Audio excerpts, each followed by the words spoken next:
નમસ્કાર વિદ્યાર્થી મિત્રો, આની પહેલાના વિડિયો લેક્ચરમાં આપણે સરસ મજાના એકમ પાઠ નંબર 12 આપત્તિ અને વ્યવસ્થાપન વિશેની માહિતી છે મળી ગયા છે. કુદરતી આપત્તિઓ જેમાં આગાહી કરી શકાય એવી કુદરતી આપત્તિઓ, આગાહી ન કરી શકાય એવી કુદરતી આપત્તિઓ વિશેની આપણે વાત કરી. ખાસ કરીને આપત્તિ આવે, ભૂકંપ આવે, પૂર આવે, દુષ્કાળ હોય તો એ સમયગાળા દરમિયાન શું કરવું, આપત્તિ પહેલા શું કરવું, આપત્તિ પછી શું કરવું, એના વિશેની વિગતવાર માહિતી છે એ આપણે પાઠ નંબર 12 આપત્તિ વ્યવસ્થાપનમાં ભણેલા છે. આજે હવે આપણે ધોરણ 7 ના સેમેસ્ટર 2 ના પાઠ નંબર 16 વિશે માહિતી મેળવવાની છે. એકદમ વર્તમાન સમાજ જીવન સાથે સંકળાયેલો ટોપિક છે અને ભારત માટે એક ગંભીર સમસ્યા કહી શકાય એ સમસ્યા પણ છે. 16મો પાઠ તમને આપેલો છે જાતિગત ભિન્નતા. જાતિ એટલે સ્ત્રી અને પુરુષ, નર જાતિ નારી જાતિ જે તમે ભણો છો એમાં ભિન્નતા છે, તફાવત, અલગતા પણ વાસ્તવિક સમાજ જીવન સાથે જોડાયેલું છે અને સમાજની સમસ્યા પણ બની ગઈ છે. તમે દરરોજ ટીવીમાં સમાચાર જોવો છો, સાંભળો છો, છાપામાં વાંચો છો. એક પણ દિવસનું છાપું એવું નહીં હોય કે જેમાં તમને સામાજિક રીતે જે ખરાબ બનાવો છે એની માહિતી મળતી ન હોય. અપહરણ છે, બળાત્કાર છે, આવા ઘણા બધા કિસ્સાઓ તમને મળતા હોય છે અને એ બનાવો આપણા સમાજ માટે યોગ્ય નથી. આજના છાપામાં તમે જુઓ તો 12 વર્ષની જે છોકરી છે એ માતા બને છે, તો વિચાર કરો કેટલા અંશે આ વસ્તુ યોગ્ય છે. તો એ શા માટે આવી સામાજિક રીતે અસ્વીકાર બનાવો બને છે? શા માટે આટલી બધી સ્ત્રીઓને છે એ સુરક્ષાની આવશ્યકતા છે? એની પાછળનું પ્રમુખ કારણ આ છે જાતિગત ભિન્નતા, બંનેમાં તફાવત. 2011 ની વસ્તી ગણતરી થઈ હતી, એના આંકડાકીય માહિતી પ્રમાણે તમે વિચાર કરો કેટલો તફાવત છે.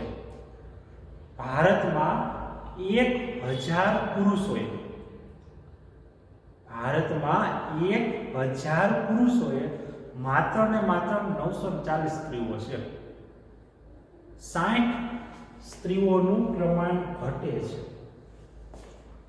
અને એ જ આંકડો ગુજરાતમાં ચોંકાવનારો છે. પાછું ભારતમાં તો 940 સ્ત્રીઓ છે, ગુજરાતમાં 940 સ્ત્રીઓ પણ નથી.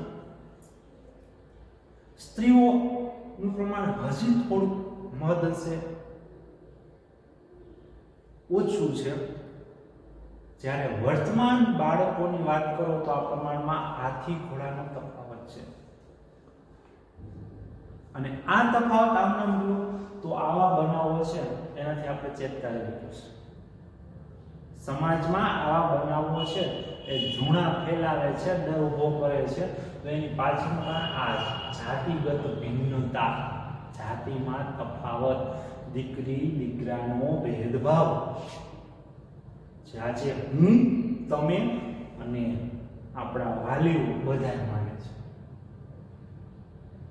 જેના મમ્મી પપ્પા ભણેલા છે એમાં ઓછો ભેદભાવ જોવા મળે છે. બાકી જેના વાલીઓ પણ છે ઓછું ભણેલા છે એમાં દીકરી દીકરા વચ્ચેનો બહુ ભેદભાવ જોવા મળે છે.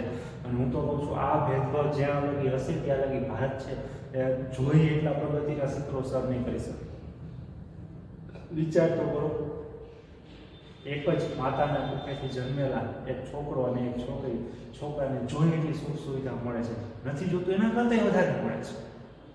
જ્યારે એ જ માતાના પેટથી જન્મેલી દીકરી છે એને જોઈએ એ સુવિધાઓ પણ મળતી નથી.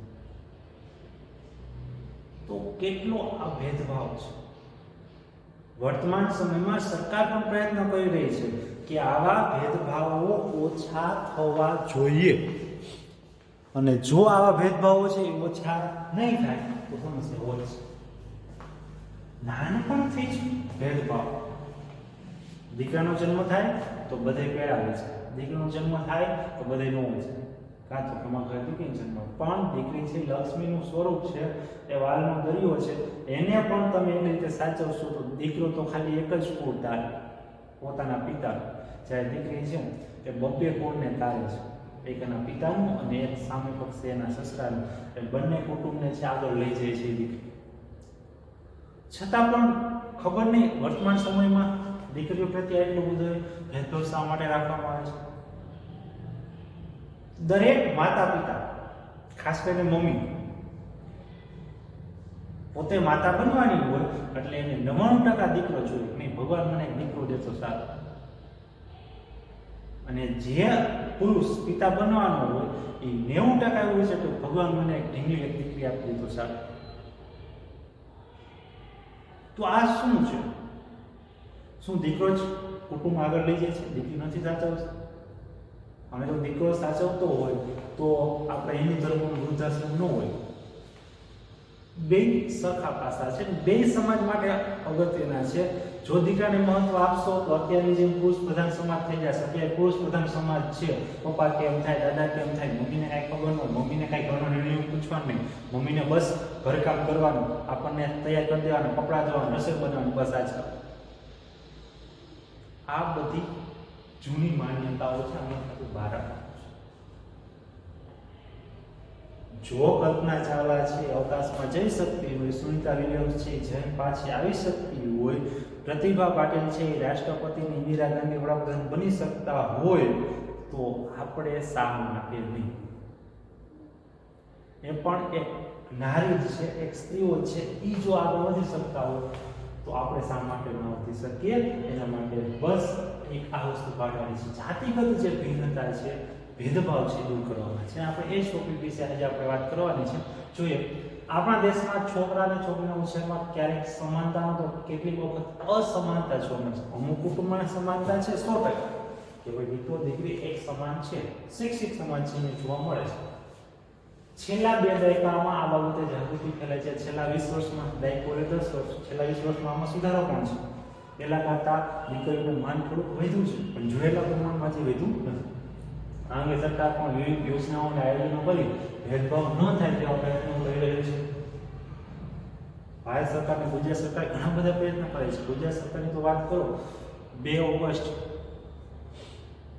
2019 થી યોજના અમલમાં મૂકેલી છે. 2 ઓગસ્ટ 2020 પછી જે દીકરી, જેના ઘરે દીકરીનો જન્મ થયો હોય, એક જ દીકરી હોય, તો એ દીકરીને વહાલી દીકરી યોજના અંતર્ગત લાભ આપવામાં આવે છે. ખાતું ખોલાવી અને લાભ તમને મળી શકે છે. વધારે માહિતી તમને કોઈ બેંકે જાઓ તો આપી શકે છે. બાકી સુકન્યા યોજનાનું ખાતું છે દરેક વાલી ખોલાવી શકે છે પોતાની દીકરી માટે. તો આ એક દીકરીઓના ભેદભાવ ઓછા કરવા માટેનું કારણ છે. આપણે દેશ અને અનેક ભિન્નતાઓ ધરાવતો દેશ છે. આપણને ખબર છે આપણા દેશમાં અનેક પ્રકારની વિવિધતા જોવા મળે છે. વિવિધતામાં એકતા એટલે ભારત. આપણે ઓળખીએ છીએ ભારતીય સંસ્કૃતિ એટલે અમારો આ ભારત દેશ. આધુનિક સમય પ્રમાણે છોકરા છોકરીઓની શિક્ષણમાં સમાન અધિકાર આપવામાં આવ્યા છે. વર્તમાન સમયમાં 30 થી 40% કુટુંબમાં દીકરા દીકરીને સમાન ગણવામાં આવે છે. જેના માતા પિતા શિક્ષિત છે એ બેમાં ભેદભાવ ધરાવતા નથી. રૂઢિગત માન્યતા પ્રમાણે આજે કેટલાક વિસ્તારમાં કન્યાઓને શિક્ષણના અધિકાર પ્રાપ્ત કરવામાં ક્યાંક મુશ્કેલી કે અગવડ પડે છે. વાસ્તવિકતા અહીંયા છે, દુખાવો અહીંયા છે. જેના મમ્મી પપ્પા ભણેલા છે એને કઈ વાંધો નથી, પણ જેના મમ્મી પપ્પા અભણ છે, રૂઢિગત માન્યતા, જૂની વિચારસરણી ધરાવે છે, એને માથા કૂટવું. બેન ગમે તે હોશિયાર હોય, બેનને સરકારી સ્કૂલમાં ભણાવે તો ઓછી કેવી ત્યાં ભણાવે. ભાઈ મારા ઘરે બહુ જ હોશિયાર હોય, સમજો છો ને હોશિયાર કઈ રીતે? ભાઈને વાંચતા ન આપે છતાંય ભાઈને છે વધારે ફી લેતી હોય સ્કૂલમાં ભણાવે, બેનને ન ભણાવે. બેનને વધીને 8 કે 10, ભાઈને કાંઈ ન હોતું ધક્કો મારી જ જાય. પછી 10માંની 5 માર્કશીટ ભેગી કરે તો એમ કે ના ભાઈને તો હજી ભણાવવું છે. સમજી શકીએ આપણે કઈ રીતે 5 માર્કશીટ 10માંની ભેગી થાય. સમાજમાં પ્રવર્તતા ભેદભાવની અસર લાંબા ગાળે સમાજ વ્યવસ્થા ઉપર થાય છે. સમાજમાં પ્રવર્તતા એટલે જોવા મળતા જે ભેદભાવ છે એની અસર સમાજમાં લાંબા ગાળે થાય છે. અને અત્યારે કદાચ જોવા મળે છે સમાજમાં કેટલાક કુરિવાજો પણ પ્રચલિત થાય છે, ખરાબ રિવાજો. હજુ પણ કેટલીક જગ્યાએ જોવા મળતા બાળ લગ્ન થવાનું કારણ આ ભેદભાવ છે. સ્ત્રી અને પુરુષનો ભેદભાવ, દીકરા દીકરીનો ભેદભાવ છૂટે છે ત્યાં લગી બાળ લગ્ન ચાલુ રહેશે.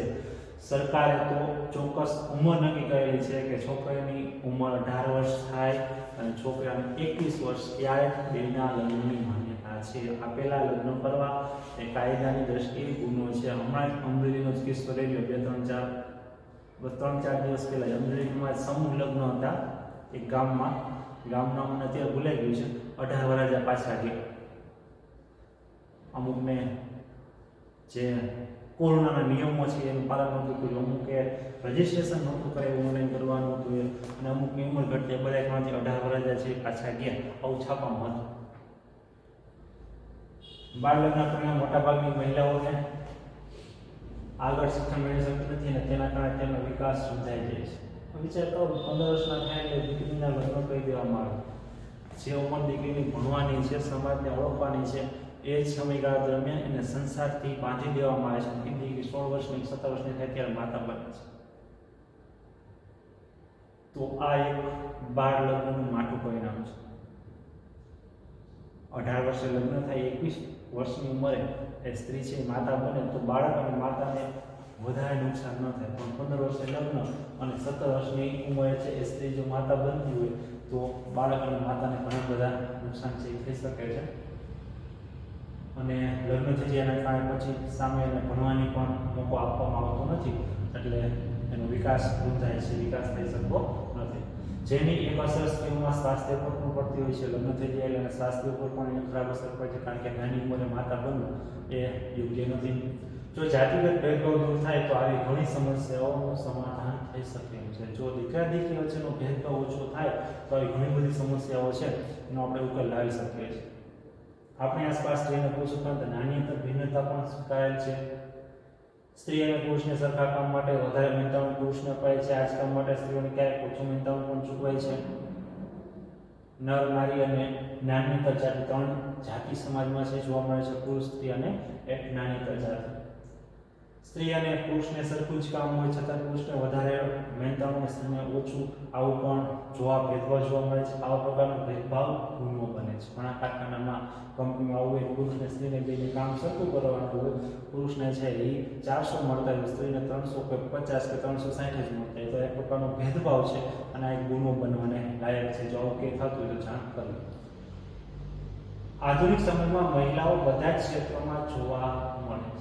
દરેક ક્ષેત્રમાં સ્ત્રીને જેમ જેમ તમે છે માન સન્માન આપતા જશો, શિક્ષણ મળે છે, એટલે દરેક ક્ષેત્રમાં મહિલાઓ જોવા મળે છે. પાયલોટથી લઈ અને આર્મી સુધી સ્ત્રીઓ પહોંચેલી છે. રાષ્ટ્રપતિથી લઈ સરપંચ સુધી સ્ત્રીઓ છે. તબીબ, ઇજનેર, વકીલ, વિમાન ચાલક કે આવી દરેક બાબતમાં મહિલાઓ સમાન રીતે કામ કરે છે. દરેક બાબતમાં સ્ત્રી અને પુરુષ સમાન છે. અને હું તો ત્યાં સુધી કહું છું કે પુરુષ કરતાં હંમેશા સ્ત્રી છે ચડિયાતી જ હોય છે. દરેક મહાન પુરુષ છે પ્રગતિમાં એક સ્ત્રીનો હાથ હોય છે. પછી મહાત્મા ગાંધી હોય તો એની માતા, વલ્લભભાઈ પટેલ, જવાહરલાલ નહેરુ, સુભાષચંદ્ર બોઝ, અને માતાના સંસ્કારોથી એ લોકો મહાન બની શકે છે. તો દરેક એક સફળ પુરુષની પાછળ સ્ત્રીનો હાથ 110% હોય છે અને હોય જ છે. તો સ્ત્રી છે પુરુષ કરતાં હંમેશા બુદ્ધિશાળી, ચતુર છે અને રહેશે, આવું માનવું વાસ્તવિકતા છે. પણ જો સ્ત્રી છે પોતાની બુદ્ધિનો યોગ્ય રીતે ઉપયોગ કરે તો, નહીં તો મકાનનું ઘર ને ઘરનું મકાન બની શકે. તો જાતિગત ભેદભાવ દૂર થાય તો ઘણી સમસ્યાનું સમાધાન થઈ શકે છે. આધુનિક સમયમાં મહિલાઓ બધા જ ક્ષેત્રોમાં જોવા મળે છે અને એ એક સ્ત્રી શિક્ષણની આપણને મળેલી ભેટ છે કે વર્તમાન સમયમાં સ્ત્રીઓ છે એ એક પછી એક ક્ષેત્રમાં પ્રગતિ કરતી રહે છે. જાતિગત ભિન્નતાની ખાસ અસર મોટાભાગે ગામડાઓમાં જોવા મળે છે. હા, શહેરી વિસ્તારમાં શિક્ષિત હોવાથી દીકરા દીકરીને સમાન માને છે, પણ ગામડામાં જાતિગત ભિન્નતા વધારે જોવા મળે છે. પ્રાથમિક શિક્ષણ સરકાર દ્વારા અપાયેલી હોવા છતાં કે દીકરીઓને શિક્ષણ આપતી વખતે વાલીઓમાં છે અસંતોષ જોવા મળે છે. સરકાર દ્વારા 6 થી 14 વર્ષના તમામ બાળકોને મફત અને ફરજિયાત શિક્ષણ આપવાનો અધિકાર છે, પણ શિક્ષણ આપતી વખતે વાલીઓમાં કચરાટ જોવા મળે છે કે દીકરીને હવે ભણાવવાની ઉંમર પૂરી થઈ ગઈ, હવે લગ્ન કરી દેવા જોઈએ. તો પછી કચરાટ અનુભવે છે. સરકાર દ્વારા સહાયને કારણે દીકરીઓ માટે શિક્ષણ સરળ બનેલું છે. સરકાર છે સહાય આપે છે. મહિલાઓને છોકરીઓને કોલેજ સુધી મફત શિક્ષણ આપવામાં આવે છે. જે ગરીબ મા બાપની છોકરીઓ છે એ સરકારી શાળા કોલેજમાં છે કોલેજ સુધીનું શિક્ષણ મેળવી શકે છે. દૂર રહેતી હોય 9-10 કિલોમીટર તો એને સરકાર દ્વારા સાયકલ આપવામાં આવે છે માધ્યમિક વિભાગમાં. પછી જે છોકરીઓ એક ગામથી બીજે ગામ ભણવા માટે જતી હોય તો એસટીમાં મફત મુસાફર પાસની સુવિધા પણ એસટી નિગમ દ્વારા આપવામાં આવે છે. આ ઉપરાંત સુકન્યા યોજના અને વાલી દીકરી યોજના અંતર્ગત આર્થિક રીતે રકમ પણ પૂરી પાડવામાં આવે છે. ભારતીય માન્યતા પ્રમાણે છોકરા છોકરીઓનો ઉછેર કઈ રીતે સ્ત્રીઓ છે એ પુરુષની સમોવડી બનતી જાય છે, આગળ વધતી જાય છે, પણ ભારતીય માન્યતા પ્રમાણે છોકરા અને છોકરીઓનો ઉછેર કઈ રીતે કરવામાં આવે છે એના વિશે જોઈએ તો વર્ષ 2001ની વસ્તી ગણતરીમાં 0 થી 6 વર્ષ સુધીના બાળકોના છોકરા છોકરીઓની સંખ્યામાં મોટો તફાવત જોવા મળે છે. જો મેં હમણાં જ વાત કરી કે નાના બાળકોમાં છોકરા અને છોકરીઓનો જે સંખ્યા છે બહુ મોટો તફાવત ઊભો થયો છે. એ તફાવત વર્તમાન સમય કરતાં પણ આગળના સમયમાં વધારે મુશ્કેલી ઊભી કરી શકે એવો છે. કારણ કે તમે જુઓ તો મોસ્ટ ઓફના કુટુંબ નાના કુટુંબ છે. સારી બાબત છે નાનું કુટુંબ, સુખી કુટુંબ, વધારે સમસ્યાનો સામનો ન કરવો પડે. પણ એ નાનું કુટુંબ 3 કે 4 વ્યક્તિનું હોય તો અમુક કુટુંબમાં છે એ દીકરી જ ન હોય, 2 છોકરા હોય અને 2 મૂંઝો એટલે 4. અમુકના કુટુંબમાં એક જ સંતાન હોય એને દીકરો છે. બહુ ઓછા એવા કુટુંબ તમને જોવા મળશે કે જેમાં 4નું કુટુંબ છે ને 2 દીકરીઓ છે. કારણ કે આપણો સમાજ અહીંયા સુધી શિક્ષિત થયો છે છતાં એનામાં જે મગજમાં જે રાય ભરાઈ ગઈ છે કે દીકરો છે એ આપણી પેઢીને આગળ લઈ જશે એ નીકળતી નથી. હજી ઘણા બધા વાલીઓ ઘણા બધા લોકો એવું માને છે કે દીકરો છે ને એ જ આપણી પેઢીને તારશે. પણ અત્યારના દીકરાઓ પેઢી તારવાના બદલે પેઢીને ડૂબાડી દે છે. એના કરતાં એક દીકરી હશે સારી રીતે ઉછેર કરશો તો દીકરી પણ તમારું નામ છે રોશન કરશે. એટલે ખાસ દીકરી અને દીકરાનો ભેદભાવ છે ન રાખો. કેટલાક સમય પહેલા દીકરીને જન્મ પહેલા જ મારી નાખવાને લીધે છોકરા છોકરીની સંખ્યાનો અસમાનતા વધુ જોવા મળી. આપણી વાસ્તવિકતા છે સ્ત્રી ભ્રૂણ હત્યા. સરકારે તેના માટે કડક કાયદા બનાવેલા છે. કોઈ પણ દવાખાનામાં ગર્ભનું પરીક્ષણ કરવામાં આવતું નથી. જ્યારે માં છે એ પ્રેગ્નેન્ટ હોય કોઈ સ્ત્રી ત્યારે 5 થી 7 મહિનાના સમયગાળા દરમિયાન ડૉક્ટર છે એ તપાસ કરે તો એને માહિતી હોય છે કે ગર્ભની અંદર દીકરો છે કે દીકરી, પણ એ જાણ કરતા નથી. અને જાણ કરે એ ગુનો છે. ડૉક્ટરની ડિગ્રીથી લઈ છીનવી લે છે અને સજા પણ કરે છે. અને જે વ્યક્તિએ કરાવ્યું હોય ગર્ભ પરીક્ષણ એને પણ સજા થઈ શકે છે. એટલે સ્ત્રી ભ્રૂણ હત્યા રોકવા માટે સરકાર પ્રયત્ન કરી રહી છે. માત્ર લોકોને સહયોગ આપવાની આવશ્યકતા છે. આ માટે સરકાર દ્વારા સ્ત્રી ભ્રૂણ હત્યા વિરોધી કાયદો બનાવ્યો છે કે જેના કારણે છે એ સ્ત્રી ભ્રૂણ હત્યા છે એ રોકી શકાય. ગર્ભમાં દીકરો કે દીકરાનું પરીક્ષણ પણ ગુનો છે. માતાના ગર્ભની અંદર દીકરો છે કે દીકરી એ જોવું પણ ગુનો છે. મોટા ભાગના 99% ડૉક્ટરો છે એ આ ગર્ભ પરીક્ષણ કરતા નથી. આ અમુક જે છાનાથી થતું હોય છે પણ એ કાયદાકીય ગુનો છે. આ વસ્તુ કરવી જોઈએ નહીં. ગર્ભ પરીક્ષણ કરનાર માતા અને પિતા બંને સજા થાય. ડૉક્ટરની ડિગ્રી છીનવાઈ જાય એને પણ સજા થઈ શકે છે. ભારતીય માન્યતા પ્રમાણે પોતાનો વારસો આગળ ધપાવવા માટે સંતાનના પુત્રને જ મહત્વ આપવામાં આવતું હતું. અત્યારે પણ અપાય છે. છાપામાં જો બનાવો 3-4 દિવસ પહેલા છાપામાં આવ્યું. જે સ્ત્રી છે એ પ્રેગ્નેન્ટ છે. રાજકોટ જિલ્લાનો જ કિસ્સો હતો. જેના સાસુ કહેતા તારા પેટે દીકરો જ અવતરવો જોઈએ, દીકરાને જન્મ થવો જોઈએ, દીકરીનો જન્મ તારા પેટે થવો જ ન જોઈએ. તો એ સ્ત્રીના હાથમાં નથી.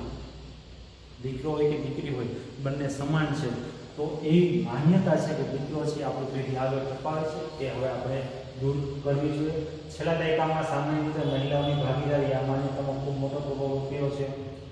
ખરેખર છે કે વર્તમાન 20 વર્ષ આની પહેલાં રહે તો છોકરીઓ સ્ત્રીઓ છે એ બહુ આગળ વધી ગઈ છે. હું તો કહું છું હજી પણ આનાથી ડબલ આગળ વધવી જોઈએ. પ્રગતિના શિખરો સર કરવી જોઈએ તો જ ભારતનો વિકાસ અને પ્રગતિ શક્ય છે. આપણી શાળામાં અનેકવિધ આયોજન વખતે આપણે જોડાવાનું થયું હશે. સારા કાર્યક્રમમાં છોકરાઓ અને છોકરીઓની પ્રવૃત્તિની નોંધ કરો. કોઈ પણ શાળાનો કાર્યક્રમ હોય તેમાં સૌથી વધારે છોકરા જોડાય છે છોકરીઓ છે જોડે છે એની નોંધ કરો. તો મોટા ભાગની સ્કૂલોમાં મોટા ભાગના ક્લાસમાં છોકરા કરતાં છોકરીઓ છે દરેક બાબતમાં વધારે જોડાશે. તો પછી મહેંદી સ્પર્ધા હોય, પછી ગીત સ્પર્ધા હોય, શાળામાં પ્રાર્થના સંમેલન હોય કે પછી કોઈ ઉત્સવ હોય કે પછી એન્યુઅલ હોય, છોકરા કરતાં છોકરીનો હિસ્સો વધારે હશે. કારણ કે દરેક બાબતમાં છોકરીઓનું કૌશલ્ય એની આવડત હોય છે, જ્યારે છોકરાઓ છે અમુક બાબતમાં જોડાતા નથી. જો નીચે કોષ્ટક આપેલો છે, છોકરાઓ જ કામ કરતા હોય તે બાબત અને છોકરીઓ જ કામ કરતી હોય તે બાબત. છોકરાઓ જ અમુક કામ કરતા હોય છે અને અમુક કામ છોકરીઓ જ કરતી હોય એ બાબત છે, એની નોંધ બનાવો. છોકરીમાં હોય તો ભાઈ રસોઈ કરવી તો એ આપણી દીદી જ કરતી, છોકરામાં હોય તો શું એવું તો એવું કામ નથી જે ખાલી છોકરાઓ જ કરતા. હા, રખડવાનું હોતા એમાં આપણે લખી શકીએ રખડવાનું, કારણ કે વધારે છોકરાઓ મોટા ભાગે રખડતા. પછી આમાં મમ્મીને વાસણને ઘરકામ કરાવવું આ દીકરીઓ કરતી હોય છે, અહીંયા છોકરાઓ પણ કરતા હોય છે, પણ બહુ ઓછા છો. એટલે જે કામ મોટા ભાગે છોકરાઓ છોકરીઓ બધાએ કામ કરી શકે છે. એવું નથી કે છોકરાઓ છે એ ઘરકામ ન કરી શકે, કરી શકે, રસોઈ ન બની શકે, બનાવી શકે. મમ્મીને મદદ કરવી આપણી ફરજ છે અને આપણે કરવી જોઈએ જેથી મમ્મીનું કામ ઓછું થાય અને એ પણ એની યોગ્ય રીતે આપણને સહયોગ આપી શકે. રૂઢિગત માન્યતા, રૂઢિ જૂની રિવાજ દૂર જતો નથી. ઘણા સમયથી આ રૂઢિગત માન્યતાઓ હાલી આવે છે અને હજી એમને જોવા મળે છે. ક્યારે આ રૂઢિગત માન્યતાઓ ઓછી થશે એનો કોઈ ચોક્કસ સમય જ નથી. દાદી હોય તો કે ના, દીકરાને વધારે ભારતી સાચે ઉછેર કરે, દીકરીને તો કે નહીં, એને તો ગમે ખાવા દેશું તો હાલશે. એ રૂઢિગત માન્યતાઓ કેટલી આગળ વધી ગઈ છે અને કેવા ખરાબ પરિણામ આપણે ભોગવીએ છીએ આપણને ખ્યાલ છે. જાતિગત ભિન્નતા અંગે આપણા દેશમાં અનેક માન્યતાઓ પ્રવર્તે છે. જાતિગત ભિન્નતાઓ બીજા ભેદભાવમાં અનેક અલગ અલગ માન્યતાઓ જોવા મળે છે. છોકરાઓ અને છોકરીઓના ઉછેરમાં આ બાબતે અનેક ભિન્નતા જોવા મળે છે. ઉછેરમાં પણ આ જ વસ્તુ છે અસર રહે છે. કેટલાક વિસ્તારમાં પ્રાથમિક શિક્ષણ પણ ક્યારેક પૂરું કરવામાં આવતું ન હતું. 6 થી 14 વર્ષ લગી સરકારે મફત અને ફરજિયાત પ્રાથમિક શિક્ષણ આપે છે, છતાં પણ ઘણા બધા ગામડામાં છોકરીને 2 ધોરણ 5 ધોરણ લગી સ્કૂલે મોકલીને પછી ઉઠાડી લેવામાં આવે છે. પ્રાથમિક શિક્ષણ પણ આપવામાં આવતું નહોતું પહેલાના સમયમાં. છેલ્લા 2 દાયકાથી પ્રાથમિક શિક્ષણ પૂર્ણ થાય એવા ખાસ પ્રયત્નો સરકાર દ્વારા કરવામાં આવે છે. હવે સરકાર પણ પ્રયત્ન કરે છે કે દીકરીઓ ઓછામાં ઓછું 6 થી 14 વર્ષના સમયગાળા દરમિયાન પ્રાથમિક શિક્ષણ છે મેળવી શકે જેથી એનો વિકાસ થઈ શકે. સરકાર વિશેષ પ્રયત્નોથી આજે આપણા સૈન્ય અને પોલીસમાં કર્મીઓની સંખ્યા વધી રહી છે. દરેક ક્ષેત્રમાં આર્મી હોય કે પછી પોલીસ કર્મીઓમાં સ્ત્રીઓ જોવા મળે છે. દીકરીને બહાર ભણવા કે નોકરી માટે શહેરમાં મોકલવાને બદલે પોતાના જ વિસ્તારમાં નોકરી કરવાનું પસંદ કરે છે. જેના કારણે છે એ દીકરીને વધારે મોકલવી ન પડે. માતા પિતાની ચિંતા કે ક્યાં દીકરી નોકરી કરવા જશે અને આપણા વિસ્તારમાં હોય તો સારું. કેટલાક દસકાથી વિવિધ કામમાં મહિલાઓ જોવા મળે છે. અંતરિક્ષ ક્ષેત્રે પણ મહિલાઓ જોડાતી જોવા મળે છે. અંતરિક્ષના કામોમાં પણ સ્ત્રીઓ જોવા મળે છે. કન્યાઓની સુરક્ષા અને સંરક્ષણ માટે સરકાર સતત પ્રયત્ન કરતી રહી છે. સતત સરકાર પણ પ્રયત્ન કરે છે કે જે પણ દીકરી જન્મને પ્રોત્સાહન મળે. કન્યા કહેવાની મફત કરી દેવામાં આવી છે. રૂઢિગત માન્યતાને આધારે કહી શકીએ કે આજે પણ સમાજમાં કન્યાઓને ભણવા અંગે અનેક સવાલો સામે આવતા જોવા મળે છે. ઘણા બધા કુટુંબોમાં હજી સ્ત્રીઓ છોકરીઓને ભણાવવામાં આવતી નથી એવું જોવા મળે છે, પણ જે શિક્ષિત વાલી છે એ પોતાની દીકરીઓને ભણાવે છે. ઉચ્ચ અભ્યાસક્રમમાં કન્યાઓને ઓછી ભણાવવામાં આવે છે. આ કારણે રાજ્ય સરકાર દ્વારા ઉચ્ચ શિક્ષણ માટે વિશેષ સહાય આપવામાં આવે છે કે પ્રાથમિક શિક્ષણ ભણાવી લે પછી દીકરીઓને આગળ ભણાવવામાં આવતી નથી. પણ હવે દીકરીઓ ઉચ્ચ શિક્ષણ મેળવી શકે એના માટે પણ સરકાર દ્વારા છે એ સહાય પૂરી પાડવામાં આવે છે અને મહિલાઓને કોલેજ સુધીનું શિક્ષણ કાર્ય છે એ ગુજરાત સરકાર દ્વારા છે એ મફત કરવામાં આવેલું છે. આગળનું છે ઘરકામમાં અસમાનતા. બહુ સરસ મજાનો ટોપિક છે. એના વિશેની માહિતી આપણે આના પછીના વિડીયોમાં મેળવશું.